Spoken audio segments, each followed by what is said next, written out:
এখন একটা বিষয় আমরা জানলাম, সেটা হলো কাউসারটা হচ্ছে কোথায়? জান্নাতে। কিন্তু আল্লাহ রাসূল আমাদেরকে পানি পান করার কোথায়? কিয়ামতের ময়দানে। তাহলে তিনি আমাদেরকে কিভাবে কিয়ামতের ময়দানে পানি পান করাবেন, যেখানে হাউজে কাউসারটা হচ্ছে জান্নাতে? এই উত্তরটা কি হবে? কিভাবে তিনি আমাদেরকে পানি পান করাবেন? সহিহ মুসলিমের একটি হাদিস, আবু জার গিফারী রাদিয়াল্লাহু আনহু থেকে বর্ণিত।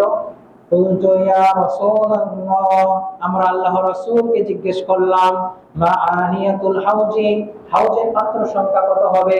ক্বালা, তিনি বললেন, ওয়াল্লাযী নাফসু মুহাম্মাদিন বিয়াদিহি, যার কবজে মুহাম্মাদের প্রাণ, তার শপথ করে বলছি, সে হাউজের পাত্র সংখ্যা হবে মেঘবিহীন আধার রাতের আকাশের নক্ষত্র এবং তারকারাজির চাইতেও বেশি।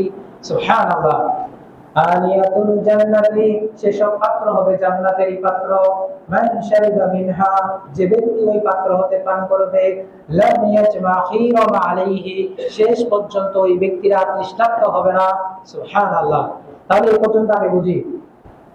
আবু জার গিফারী রাদিয়াল্লাহু আনহু আল্লাহর রাসূলকে জিজ্ঞাসা করলো যে সেই যে হাউজে কাউসারটা থাকবে, এটার পাত্র সংখ্যা কি রকম হবে? তো আল্লাহ রাসূল বলল, সেই হাউজের পাত্র সংখ্যা হবে মেঘবিহীন আধার রাতে আকাশের নক্ষত্র এবং তারকারাজির চাইতে বেশি। সুবহানাল্লাহ।